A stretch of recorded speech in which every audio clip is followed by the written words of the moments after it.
Hi, I'm Paul Hefner, and today I'm going to be talking about change. I've got a bunch of things to say at the start, which is going to make this a little bit of a long intro.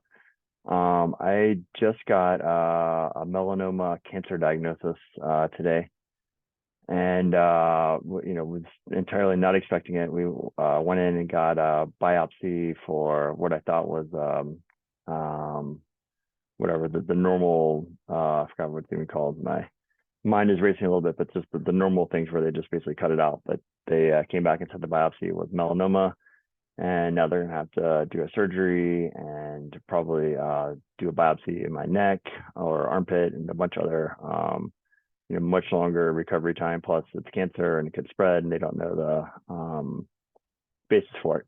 So that's part of it. And then also, I usually record these videos sometimes for my company finance files, but also sometimes for my kids. And so this one, I'm merging it into two or two into one because it's sort of just a unique perspective. I had written an article on change. We went to Hawaii a couple months ago, and on the plane, it was the perfect time to not be distracted by email. So I wrote an article, and so I'll pull some pieces from that. But I sort of have a unique perspective, and some of the points maybe aren't as relevant as they were. But so all that said, I'm going to kick this off with a story that I started the other article with, which is just a fun story that I want my kids to hear, but I think it's also entertaining and it's a good story. When I studied abroad, in Sydney, Australia, and then we took a trip to Thailand for I don't know one of the breaks. And we did it all touristy. We went to flew into to Bangkok and then went up to the islands.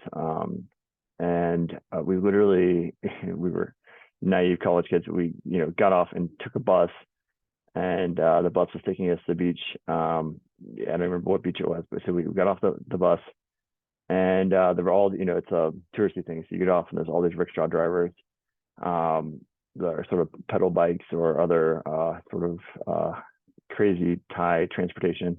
And we got on one of them and said, "Okay, take us to the beach," because we were at the bus stop. We didn't know where the beach was.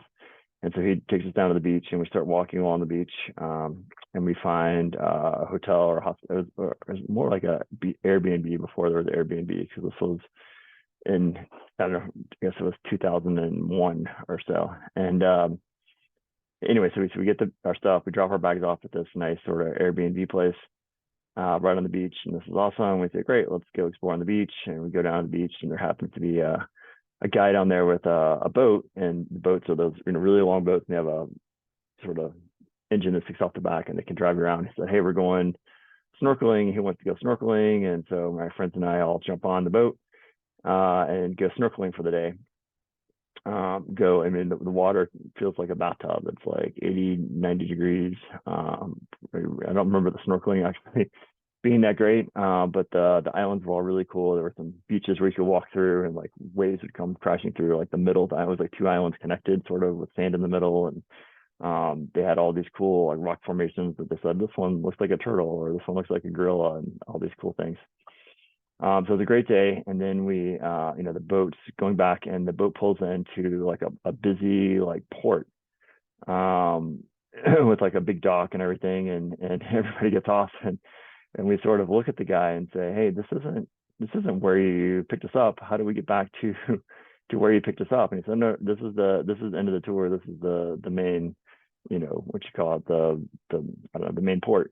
And I was with two friends, I forgot that, and we looked at each other and said, "Well, how do we get back?" And we sort of thought about it, and we started walking around, and we had some clues. We're like, well, we were near the main bus stop, and we told the guy to take us to the beach, but we really didn't know. We didn't know our address. We didn't know, which street we were on. We didn't even know, what town our hotel was in, or our Airbnb was in. So, a long story short, we ended up getting the back of like a I don't know what you even call it, like a covered pickup truck, and it was almost like their bus, but they didn't have a formal bus. So we drove this thing around, and there's some other weird things that happened, but eventually, after like 2 or 3 hours on this bus, we found our way back to our hotel. And so there was a lot of fun parts of that story, but there's some lessons learned, practical traveling lessons about, don't leave your hotel before you know the address and some of those things. But it's also around, I don't know, sort of, I don't know. I'm trying to tie it back to change, but it was just really trying to understand that uh, our situation was pretty dire. We were in the middle of a country where we don't speak the language. We were in a part of um, it was maybe not the best neighborhood, and we didn't really know how to get back. But at the same time, we had uh, resources, and I don't think we were in danger or anything. And actually, really funny. There's other stories of me getting lost in cities like this. I got lost in after climbing Mount Fuji, but that's another story. I went down the wrong side of the mountain and had a similar situation. So maybe your goal should not be to not travel with me. But I think in coming back to change, there's this idea that that change is bad, or that I think I've been doing some meditation classes and things like that, and talks about impermanence and nobody wanting to get old or wanting to just I don't want your kids to grow up, don't want your job to change, you want job security, or maybe you're a secure job and you do want change. But I've always really embraced change. I studied abroad, which is a huge change. Has homesick components to it, and then traveled abroad and was a bartender in Scotland, and then traveled through Europe after college, and then did AmeriCorps, which is where I traveled. I had a bunch of like 2-month projects sort of all over the U.S.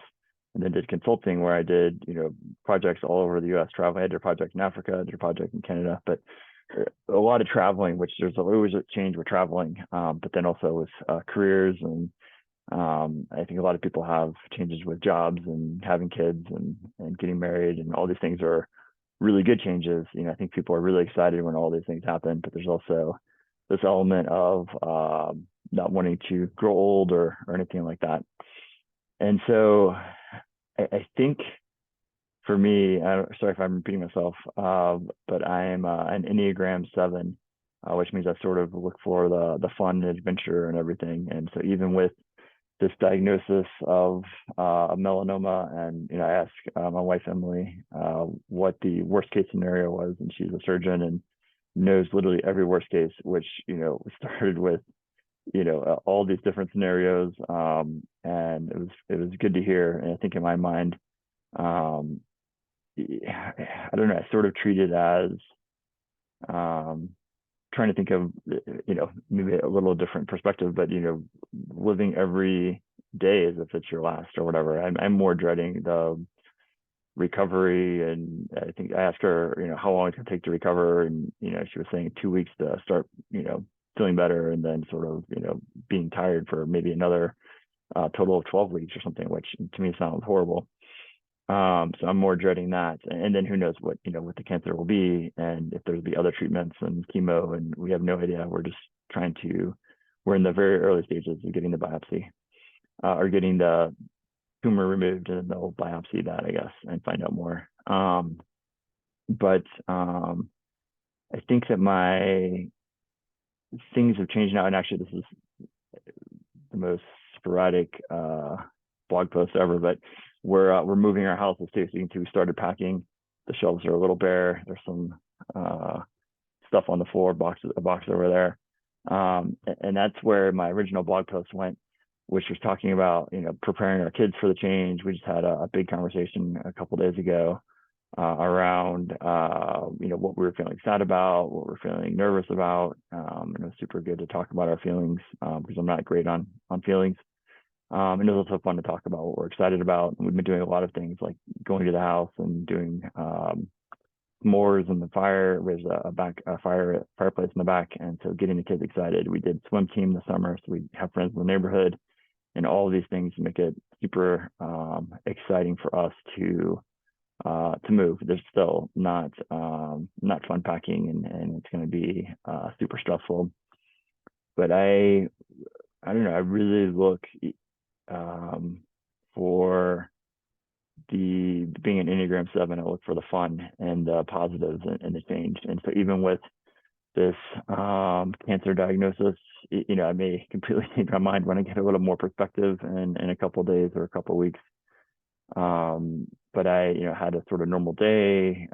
Even, interviewed some people for job postings we have, had some emails that I had to respond to, and some work. I didn't finish all that work I wanted to. Instead, I, went for a run this afternoon. So it was good just to feel that my body hadn't completely shut down. I was still able to run sort of fast, and then I wanted to record this video.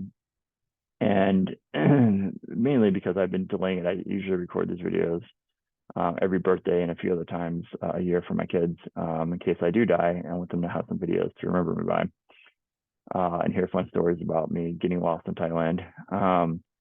But also with some lessons learned of my knowledge at I don't know, things that I've figured out or I'm figuring out. So this will be interesting how my perspective changes in a couple of days or weeks, especially as I'm going in for surgery to get the tumor removed, or when they get the final diagnosis. But I think it's really where my head's at right now is that there's going to be a lot of good changes that come from this. I even have some work that I should be doing right now, or that I could be doing, instead I'm already thinking like who I can transition it to on my team. There's probably some people that I might not have transitioned to. I might have just done it myself, but I'm going to really try to free up my time. And I don't know, I think it's going to give some new perspective for my relationship with Trip and Jen and Sophie, my kids, and for Emily, and even my sister and mom. I already told them. But I haven't told a lot of my friends yet. Who knows, this video, maybe when they first find out about it. I don't think they'll actually watch the video though, but you never know. And so I think I'm going to try to embrace those good changes. I think there's probably a lot of things that Emily's been asking for me to work less and be more spend more time with her and the kids. She has a work break right now, so she has a lot of extra time, and I haven't spent a lot of time with her while she's off. And I think I just need to figure out how to do that even more so now. And hopefully this extra perspective will give me that clarity on how to do that. And yeah, I think that's where I will end it. There's a lot of other things I wanted to say, but I want to keep this video short, and I hope you enjoy it. And I will, I'm not sure what my next video will be, but I wanted to get this video out there just in case I do happen to kick the bucket tonight or in the next month and don't end up recording a video before I go into surgery. But I think I'll probably record another one.